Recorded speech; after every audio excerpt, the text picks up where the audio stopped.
ছোট্ট এই baby dress কাটিংটা আমার পেজে কিন্তু একদম ভাইরাল হয়ে গেছে। তো তোমাদের সাথে আজকে এটার সেলাই ভিডিওটা শেয়ার করব। আশা করছি তোমাদের ভালো লাগবে।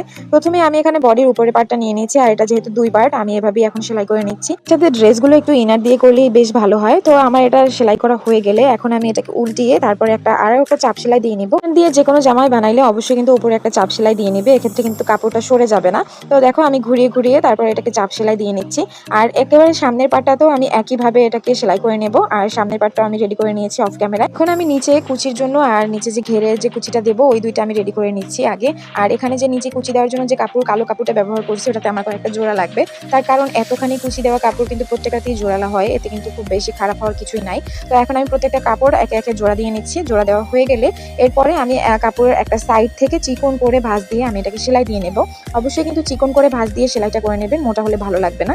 এই যে দেখুন আমার সেলাই করা হয়ে গেছে। এখন আমি এটাকে এক ভাঁজে ভাঁজ দিয়ে এইভাবে ছোট ছোট করে কাট দিয়ে নিয়েছি। আর আমি দুইটা কাট দিয়েছি 4 ভাঁজ করে, এতে করে কিন্তু কুচিগুলো সমান হবে, এক সাইডে বড় বা এক সাইডে কম বেশি হবে না। পরে আমার যে নিচে ঘেরের যে কাপড়টা ছিল ওই কাপড়টা নিয়ে আমি এই যে উপরে বডির যে পার্টটা এটার সাথে কুচি দিয়ে নেব। আপনারা চাইলে সুতা দিয়ে যে কুচিটা দেয় ওইটাও কিন্তু দিতে পারেন, কিন্তু আমার কাছে এই হাত দিয়ে কুচিটা দিলে বেশি সুন্দর লাগে। তো একইভাবে কিন্তু আমি ওই পাশে কুচিটাও দিয়ে নেব। তার আগে আমি এটা কাটটা জয়েন করে নিচ্ছি, আর দুই সাইডের কাটটাই কিন্তু আমি একইভাবে জয়েন করে নিলাম।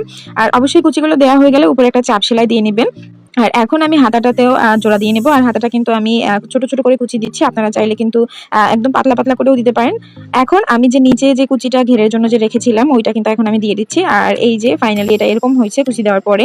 তারপরে আমি একটা লেস ব্যবহার করব, লেসটা এই বুকের অংশে দিব আর গলাতে দিয়ে দিব। তারপরে সাইডটা সেলাই করে নিলেই কিন্তু আমার ড্রেসটা একেবারে রেডি হয়ে যাবে। এই যে দেখুন মাশাআল্লাহ বলতে কিন্তু একদম ভুলবেন না, এটা দেখতে অনেক বেশি সুন্দর, একদম ছোট একটা জামা।